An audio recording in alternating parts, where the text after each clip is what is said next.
Bonjour et bienvenue aujourd'hui dans nos chroniques de l'e-coach philo pour parler de méthodologie et plus particulièrement des 4 principes essentiels par lesquels il nous faut commencer, qui sont aussi 4 critères d'évaluation qui servent à la fois à bien penser pour tout candidat aux épreuves de philosophie, du bac à l'agrégation et même au doctorat, mais aussi et surtout à être bien noté puisque tel est le but pour cet exercice scolaire. Nous ne parlerons pas aujourd'hui du plan de la dissertation, mais de 4 principes qu'il faut préalablement bien avoir en tête. Le principe de la définition, celui de l'argumentation, celui de la problématisation et celui de la pertinence. Commençons par le premier.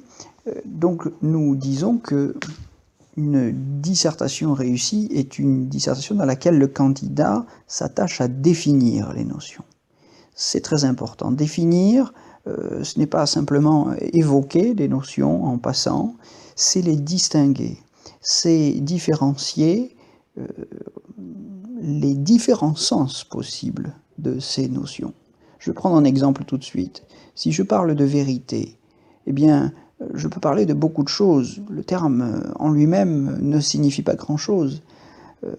Parle-t-on de la vérité au sens scientifique du terme, ou parle-t-on de la vérité au sens religieux du terme? Première distinction, la vérité en religion, c'est une vérité révélée qui se donne directement aux hommes par Dieu, ou à travers un texte, ou à travers des textes sacrés, etc. Tandis qu'au sens scientifique, eh bien, nous parlons de toute autre chose, d'une vérité qui se démontre. Alors, on peut même ensuite aller, et il faudra forcément, tout au long de la dissertation, si on avait une dissertation sur ce sujet, aller beaucoup plus loin et distinguer dans les sens scientifiques de la vérité au sens formel du terme, c'est-à-dire une approche logique de la vérité. On peut dire qu'un énoncé est faux dès lors qu'il est contradictoire en lui-même, quel que soit le contenu de cet énoncé. Donc la vérité doit répondre à des critères formels, mais aussi de notre côté, on peut distinguer, au sens scientifique du terme, une vérité au sens matériel du terme, comme on a l'habitude de le dire, la vérité comme adéquation d'un discours avec des faits. C'est la grande théorie de la vérité adéquation. Donc vous voyez que très rapidement, en quelques secondes, on a distingué 3 sens possibles du mot vérité. Voilà, c'est très important. C'est un exercice auquel il faut se livrer assidûment et poser la question qu'est-ce que, concrètement, sur le papier, est aussi très important. Cette question, il faut l'écrire, car il faut bien savoir qu'effectivement, un candidat au baccalauréat n'est pas un philosophe aguerri qui maîtrise les définitions. Donc, même s'il ne réussit pas à définir les notions, écrire la question qu'est-ce que la vérité au sens scientifique, qu'est-ce que la vérité au sens religieux du terme, cela permet déjà au correcteur de s'assurer, de vérifier que le candidat a conscience de cette nécessité de définir, encore une fois, même si le candidat n'a pas réussi à donner une définition claire ou précise de la notion. Au moins, on sait qu'il court dans la bonne direction et qu'il a conscience des règles du jeu, et qu'il ne fait pas simplement que prononcer ou jeter sur le papier des mots dont il ne sait même pas qu'il faut les définir. Deuxième principe très important, argumenter. Argumenter, c'est poser la question pourquoi. Argumenter, c'est chercher les raisons. Eh bien, il faut en donner le maximum. Il faut essayer de les diversifier et, si possible, en les illustrant par des exemples pertinents. Sur cette question de la pertinence, on y reviendra plus tard. Donc, si je me pose la question de savoir, pour filer un petit peu notre exemple, puisque je parlais de vérité, si je me pose par exemple la question de savoir pourquoi vouloir la vérité, eh bien, on voit que je peux répondre à cette question de plusieurs manières possibles, en creusant différents argumentaires. Je peux vouloir la vérité parce que je suis curieux, j'ai cette volonté de connaître, ce désir de science, qui est le moteur même de la science, il y a en l'homme un désir de connaître. Mais je peux aussi vouloir la vérité parce que j'ai peur d'être trompé, j'ai peur du mensonge. Alors ce n'est plus une question scientifique dès lors, la question devient morale. C'est une question de confiance, on peut s'interroger sur le problème, différents problèmes relatifs aux conditions de la sociabilité entre les hommes. C'est une question, vous voyez, un argumentaire tout à fait différent. Enfin, je peux envisager qu'il faut neutraliser les méchants, qu'il faut punir les coupables, et alors à ce moment-là, la question de savoir pourquoi vouloir la vérité devient la question du juge, hein, la question du juge qui cherche la vérité. Donc c'est un problème ou une question juridico-politique. Donc vous voyez, 3 approches, encore une fois, je suis très rapide, mais j'essaie de montrer qu'il faut non pas simplement se contenter d'évoquer des pistes, mais qu'il faut essayer de distinguer des argumentaires, les diversifier, les enrichir autant que possible. Troisièmement, il faut problématiser. Alors, problématiser est une chose assez difficile, et j'ai même connu un inspecteur de philosophie qui est maintenant à la retraite, on peut en parler sans difficulté, qui était absolument incapable de définir ce qu'était une problématisation. Donc, la problématisation, c'est pas facile à définir, mais je la définirai pour faire simple, comme une question qui contient une contradiction. Alors, si je vais prendre un exemple tout de suite, dans une réflexion sur la vérité, eh bien, on va bien voir, on va très facilement envisager, parce que ça nous saute quasiment aux yeux, que le contraire de la vérité, c'est l'erreur. Alors, si on est dans une réflexion, ce n'est qu'un exemple évidemment, mais si on est dans une réflexion sur la science, on peut se demander pourquoi la science, qui veut la vérité, finalement produit beaucoup d'erreurs préjudiciables, voire même de tromperies, comme je l'ai récemment argumenté en m'appuyant sur les travaux de sociologie des sciences de Laurent Ségala dans La science à bout de souffle, au sujet d'une dissertation que j'ai postée sur cette même chaîne YouTube. Donc vous voyez, là il y a une contradiction entre le projet de vérité qui fonde la science et puis la réalité concrète des pratiques ou des institutions scientifiques qui produisent beaucoup d'ignorance et d'erreurs, comme Laurent Ségala l'a démontré.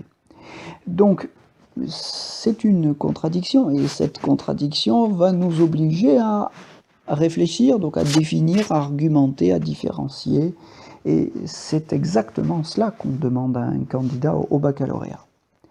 Donc toute la difficulté est de transformer une question simple et faussement banale, cette question simple qui est celle du sujet, que le candidat reçoit sur une feuille, et il doit la transformer en problème, c'est-à-dire qu'il doit transformer cette question simple en une question qui fait apparaître la contradiction qui s'y cache. Alors on peut s'amuser, et je crois que tout candidat au baccalauréat doit s'amuser avec ça tout au long de l'année pour s'entraîner. Je vais prendre une question simple, tout à fait anodine. Si je vous demande quelle heure il est, c'est une question sans intérêt. Mais je peux m'amuser à transformer cette question en problème. Alors à quelles conditions cette question simple peut-elle devenir un problème? C'est-à-dire porter en elle-même une contradiction. C'est à ça que je dois m'exercer si je veux faire une bonne dissertation de baccalauréat. Eh bien, je fais par exemple cette proposition. Si je suis en retard, je demande quelle heure il est. Et là, on voit que ce n'est plus une question simple, la question de savoir quelle heure il est, puisqu'elle signifie que je suis en retard et que je vais peut-être rater le rendez-vous que je désirais tant.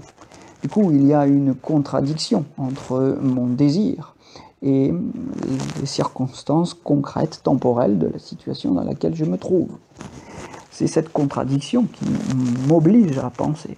Eh bien, il en sera de même pour tous les sujets de philosophie qui peuvent au départ prendre l'apparence d'une question simple, mais qu'il faudra s'efforcer de transformer en contradiction aussi tendue, aussi aiguë que possible. Un dernier point, celui de la pertinence. Être pertinent, quatrième point, donc, c'est ne pas s'écarter du sujet. Il faut absolument s'efforcer d'éviter le hors-sujet et s'assurer, et en même temps, évidemment, assurer aussi son lecteur, qui est tout de même le correcteur, qui nous met la note, qu'on est toujours ancré, fixé sur le sujet initial. Ce problème de pertinence, c'est, à mon avis, pour moi qui corrige le bac depuis plus d'une vingtaine d'années, c'est le défaut le plus fréquent, c'est le défaut le plus banal et je crois le plus préjudiciable à tous les candidats du baccalauréat. Le conseil que je donnerai aux candidats, c'est de profiter, puisqu'on a 4 heures pour se préparer, de réciter le sujet tranquillement, mentalement dans sa tête, au rythme de la respiration pendant 5 minutes au moins, dès qu'il reçoit le sujet. Ne pas se précipiter sur son stylo, prendre son temps, respirer et réciter le sujet comme une prière, si vous voulez. S'astreindre, j'ajouterai aussi s'astreindre à la réécrire in extenso. Commencer par là peut-être. Écrire d'abord sa question. C'est vrai qu'il y a beaucoup de candidats dont il faut avoir lu parfois 10 ou 20 lignes pour savoir quel sujet ils ont choisi, et ça leur est forcément préjudiciable. Donc, commencer par écrire humblement le sujet en début de copie ou sur son brouillon, c'est une bonne manière de s'assurer soi-même de la question à laquelle on va répondre pour éviter les sorties de route, les hors-sujets. Et je crois qu'il est bon aussi d'avoir cette corde de rappel qui consiste à s'astreindre au moins une fois par page tout au long de sa copie, qui peut se dérouler sur 6, 7, 8, 10 pages, s'astreindre au moins une fois par page à réécrire in extenso une fois son sujet, évidemment en l'intégrant au fil de sa réflexion. Par rapport à cette question de la pertinence, je reviens un instant sur le choix des exemples que j'évoquais tout à l'heure, qui doivent illustrer le propos. Je vais moi-même prendre un exemple rapidement. Si je parle des rapports entre science et vérité, nul n'est besoin d'évoquer par exemple la technoscience et son caractère nuisible. Le fait que les voitures polluent ou que les bombes la science sert aussi à fabriquer des bombes qui nous tuent. Il ne s'agit pas, vous voyez, si je suis dans une réflexion sur la vérité de la science, de l'illustrer par des exemples qui montrent son caractère profitable ou les nuisances qu'elle engendre. Mais il s'agit bien de parler de la science en tant qu'elle cherche la vérité, et donc de trouver un exemple pertinent. Donc si je parle de la vérité, je vais peut-être parler de la théorie du géocentrisme, que je critique comme une théorie dont l'histoire des sciences a montré qu'elle était fausse ou qu'elle n'était pas tenable par opposition à la théorie de l'héliocentrisme. Entre ces deux théories, géocentriste et héliocentriste, laquelle est vraie? Si je m'engage sur cet exemple-là, vous voyez, je montre par le choix d'un exemple pertinent que je suis bien dans mon sujet et que je ne m'en écarte pas. Encore une fois, attention donc à cet exemple, à ce problème du hors-sujet.